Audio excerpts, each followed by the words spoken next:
Welcome to Fieldsports Britain. Coming up, Roy Lupton and roe deer, and he's keen as mustard. We talk to Nigel Allen from Airgun TV, who's mustard on the subject. First, we're after Andy Crow, who's after pigeons that are after his mustard. Top one's dropping up there, look. Decisions. There's usually a bit of a powwow before Andy starts making his hide if he's shooting on other people's land, but today it's more like the Middle Eastern peace process. Come on guys, this is rural Kent, not the West Bank. I quite like the Dijon. It takes an hour and a half finally to make a move, but as Andy says, the easy decision is not always the right one.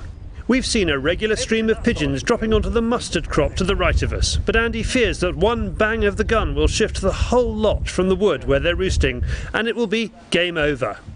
It's the first time Andy has shot over mustard, so is this English, French Dijon or green manure? They put chicken muck on here and lime, and the ground's a bit hungry. It hasn't had anything done to it much for the last year or so, so... Instead of piling a load of chemicals on? Yeah, that's right. Instead of nitrates and that, nitrogen fertiliser, they're using this as a fertiliser, really, so it just gets ploughed in.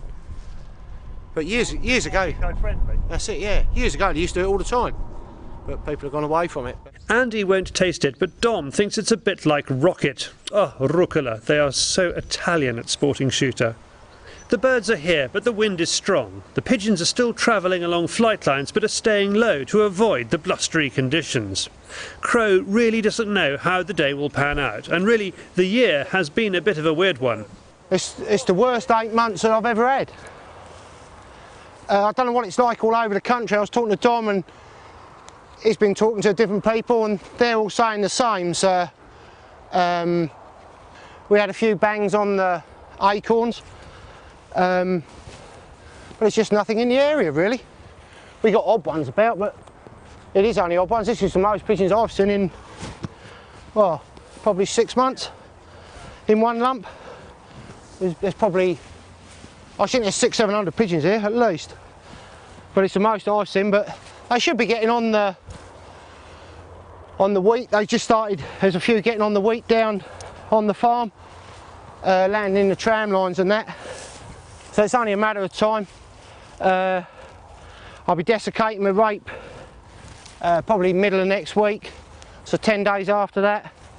Yeah, about 10 days after that we'll be combining, so hopefully looking forward to some better bags. I've been having 20s and 30s. I had a 70 the other day and some 80s, odds and sods, but no big bags. As normal, Andy needs to add some natural foliage as well as the netting to give the hide that au naturel feel. And as you can see, it's like one big fan, and it covers a bigger area on the hide, and it looks natural. And it's all, most places you go you get hazel, so that's the reason I use hazel. Plus I love her. The hazel is also ideal for floaters. Here's a quick guide to making one. I haven't got my floaters. There's a bit of wind, so all I've done is gone back to the famous hazel again. Just get a 3-prong, just trim it out. Thing to do is not trim it too short, trim it too long. Trim it out long, and you can always get it down to the size you want to put the pigeon on. First stick its head on there like that. You got your spike here. Stick its wing on there like that. Come back across to the other one. It's a bit long.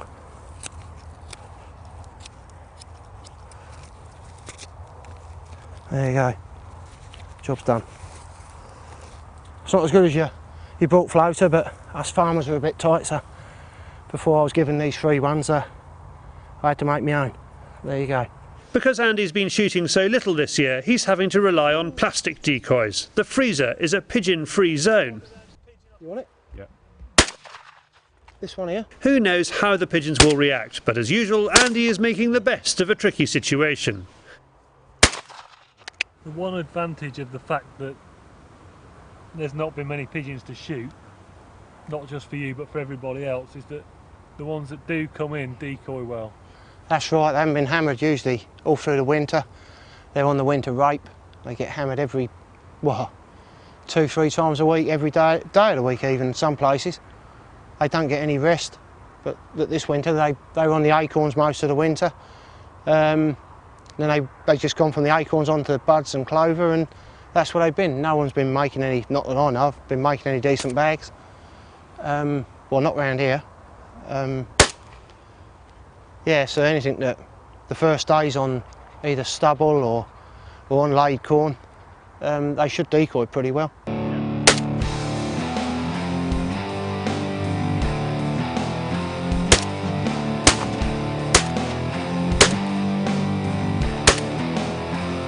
The birds come, a few are low, staying out of the wind, and it's easy pickings for the crowman.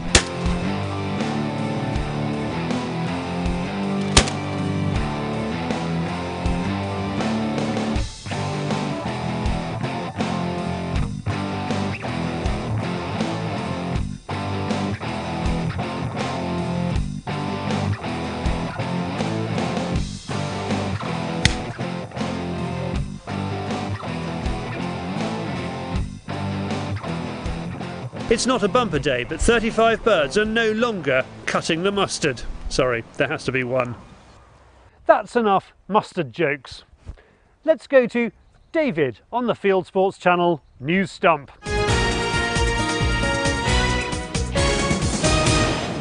This is Fieldsports Britain News. Countryside Alliance's Executive Chairman Sir Barney White-Spunner is urging you to get active on lead shot by lobbying your MEP. The threat comes from the European Union. The European Chemical Agency started to look at the issues of all uses of lead. As part of its research, it's instructed a company to collect evidence as to the level of use of lead ammunition around Europe. Visit countrysidealliance.org.uk. The Varzuga River in Russia has just recorded one of its best ever seasons in 2 decades. According to the blog by sporting agent Roxton's, anglers landed more than 8,500 salmon in 6 weeks, with a bigger than average size of fish than in a previous season. There's been cancellation after cancellation of game fairs across the UK, thanks to a record-breaking summer of bad weather.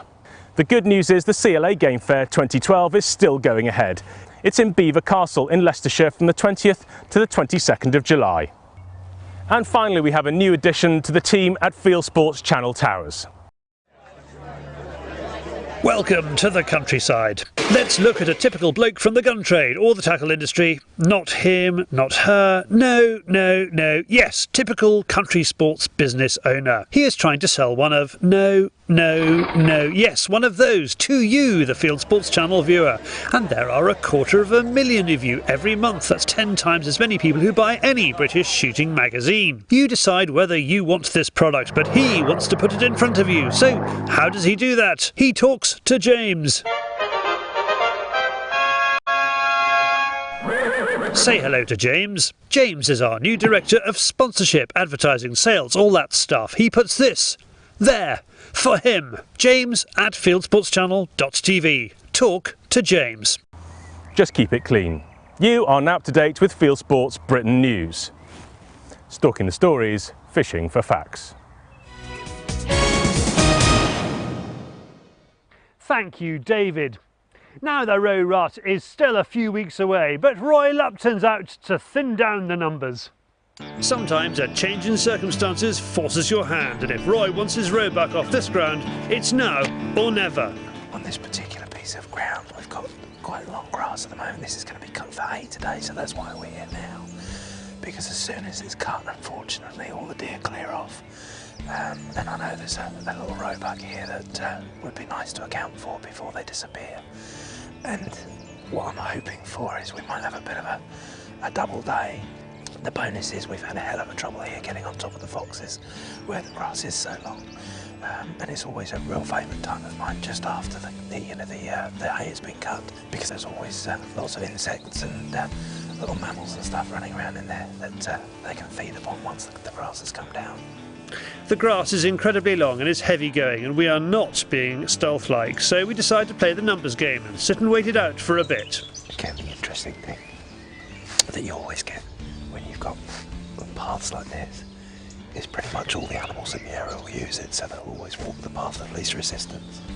The landowner says that the buck is often seen using this track along the wooded edge. Roy isn't feeling it, so we're back wading through the grass. As Roy fears, we bump into a doe and a buck. We can't see him, but we can hear him. It looks like we got here and started stalking before the rower got up to feed. Roy gives the butterlow a blow. It might be a bit early for the rut, but because it's been muggy this week, it's worth a go. No reaction, so we move a little further, but the height of the grass really is providing some great row-sized cover. I think we need the fallow buck season to start. At least they've not stand a chance of seeing them. Back to the track and a waiting game. We get comfortable on a mound of spoil. Isn't it funny how the quarry you're not after offers a shot? Anyway, Roy is sure he's spotted some antlers above the grass, but he loses him. An hour and a half passes and the skies darken. Roy makes the decision to break cover. A rain shower might put an end to the morning, so we go on the offensive. Incredibly, we come across a buck feeding just around the bend in the track. He looks up and can't quite make up his mind what we are. Roy carefully gets his rifle on the sticks. Will he stay put for those painfully slow extra couple of seconds, or will he bolt?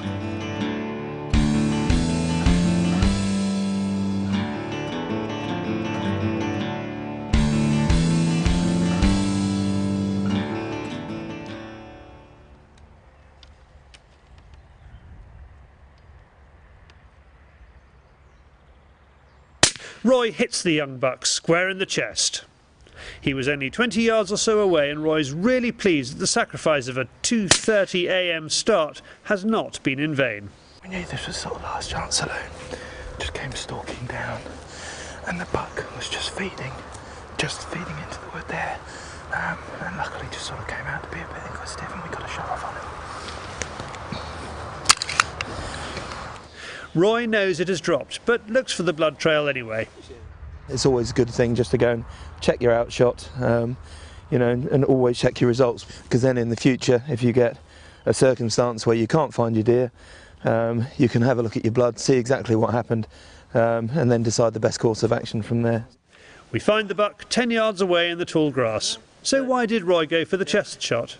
Now, obviously, you can see here that I had to take a front-on chest shot, which is not a shot that I like at all. At that range, then I would have been better off taking a neck shot. But there was a couple of problems. One, where the grass is so tall, I had to come up, and then I only had a very small window in between the grass, and then I had an overhanging branch, so all I could see was a clear shot at his chest. The way he was looking, he was just about to make us, and then he would have probably run straight into the trees and we would have lost him. When we slow the shot down, we can see the chest inflate from the ballistic shock of the bullet. It almost looks as if the trauma is contained within the chest cavity. Actually, I've been quite lucky with this because I'm using a ballistic tip, and quite a light ballistic tip. It's gone into the chest and given all its energy up in the chest cavity. You can see here that there's no disruption to the gut or the stomach there, so everything's just given up inside. The downside though is obviously I was using a 243 there. If we'd come across a fallow buck, if we were a little bit later on in the year and fallow were in season, then I would have been very nervous about using this sort of bullet on a body shot with a fallow, because they're a bigger bodied animal, and I would have, if you've got to take a through the shoulder shot with a very lightweight ballistic tip, then there is a chance that it'll give it its energy up in the shoulder and not reach the vital organs. So you know, you do have to be aware of your bullet and the animals that you're using it against. So a lovely buck, just in the nick of time. All we need to do now is get on with our day and come back 12 hours later when the grass has been cut and the foxes will be out looking for diced wildlife instead of the landowner's chickens for a change. Roy attaches a new bit of kit to his vehicle, which we'll do a proper test on soon. It seems to be an easy way of getting a steady rest with a good arc of fire. This is, it looks like a fantastic invention, and I'm really looking forward to trying it out. So we've just come back to the field where we were this morning Roebuck stalking, and they've cut probably a third of it, if not a little bit more. And we were just going to see where it had been cut and how far, and already there's a big dog fox stood right in the middle of the field, so we're just trying to get set up as quickly as we can and get on top of him before he disappears. We head across the mown grass and spot a dog fox over the brow. We leave the vehicle when the fox ambles behind a tree. The cover means we can get much closer and Roy can get on the bipod.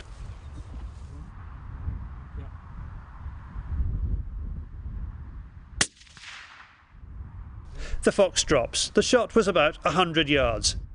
The first day after the crop has been cut, whether it be hay or a cereal crop, because they're so used to working around and hunting, and they're protected and under cover from the standing crop, they get into that routine. And then for the first day or two after it's been cut, he was quite oblivious to what was going on and quite happy to be out and feeding. It would seem this old boy has had a good innings. Now, I know on this ground there has been a fox that is incredibly lamp shy, and I presumed it to be an old fox, and looking at the teeth already, it looks like it might be our boy. So I mean, you can see by his condition as well, he's not fantastic. He's I mean, he's all right, but not wonderful. He's just heavily in molt at the moment, which doesn't help his looks. But if you come and look at his teeth, it really does show. God, look at that. That really does show how bad that is. I mean, that tooth is completely eroded there. All the rest of his canines are gone, or going, and his lower canines are gone as well. And so, again, on this property we've had a hell of a lot of trouble with a fox doing chickens, and I think this is probably our culprit. With eyelids being propped open by matchsticks, we have another couple of goes and give the silver fox a blow. But enough is enough. Roy has put the hours in today, keeping the landowner happy. And let's hope we get an invite to Shea Lupton for those roe burgers. Now, who should we have bumped into recently than Nigel Allen from the Airgun TV YouTube channel?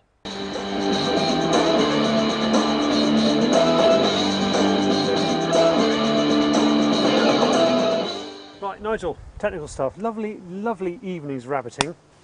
And you've got the finest air rifle known to man. What's special about it? Well, this is the Daystate Air Wolf, and I suppose what isn't special about it, it's unlike many of the air rifles today, pre-charged air rifles, this one is driven entirely by a computer. So it's a buddy bottle, what we call a buddy bottle pneumatic. Compressed air goes in there. There's a valve system here and an electronic trigger. When the valve opens, it allows the air out, and that drives the pellet up the barrel, except this valve is completely controlled by a computer.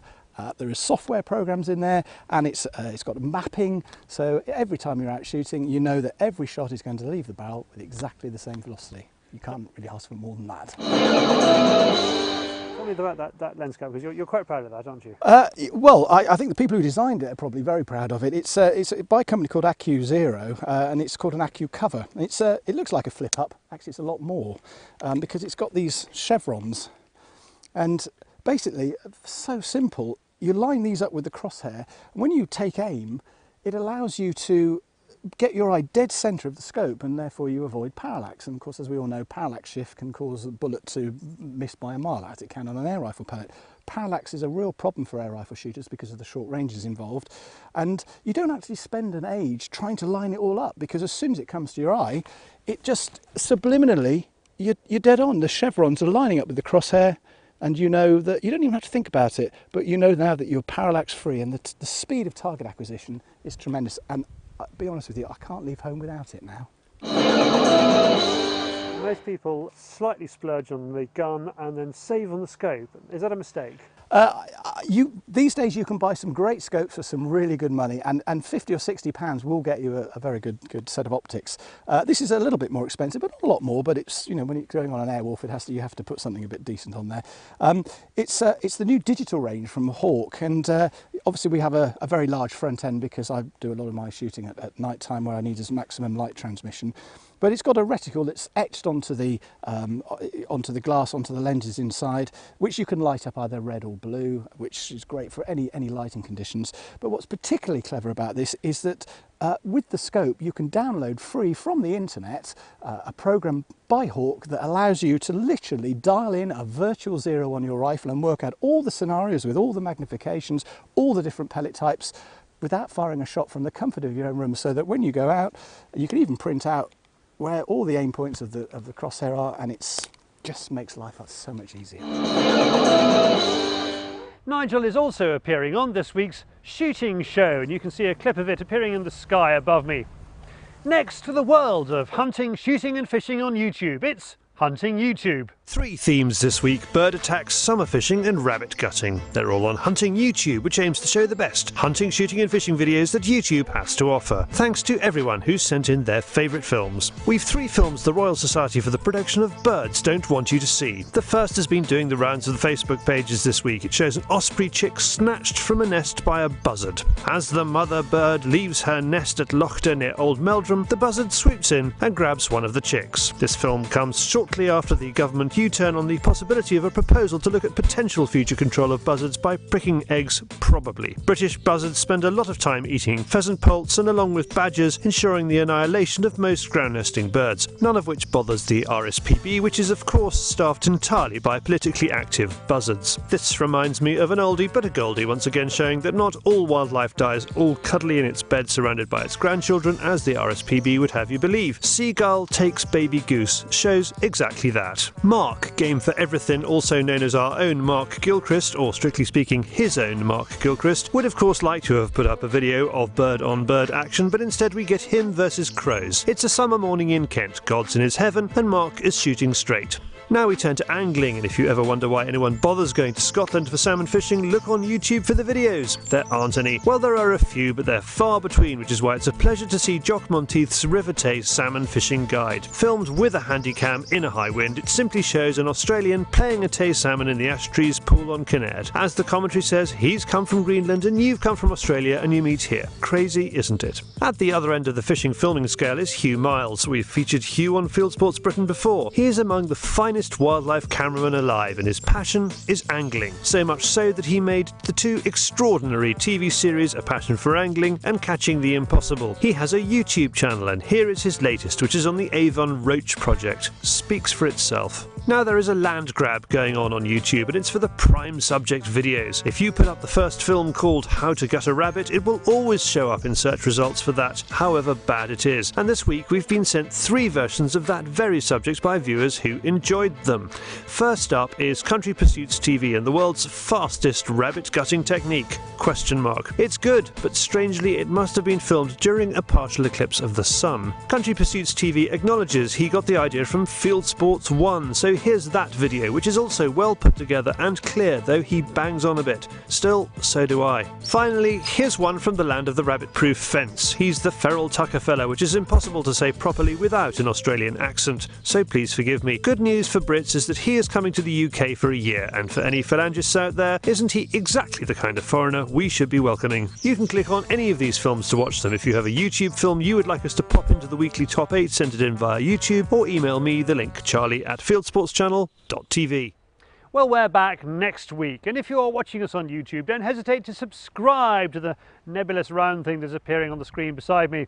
Click there and it'll go straight through to the right place, or go to our shows page, www.youtube.com/show/Fieldsports Britain, where you can subscribe just to this half-hour weekly show, or of course go to our website, fieldsportschannel.tv, scroll down to the bottom, there's a form there, you put your email address in and we contact you every week with our weekly newsletter about this programme, or click to like us on Facebook or follow us on Twitter, same thing. This has been Fieldsports Britain.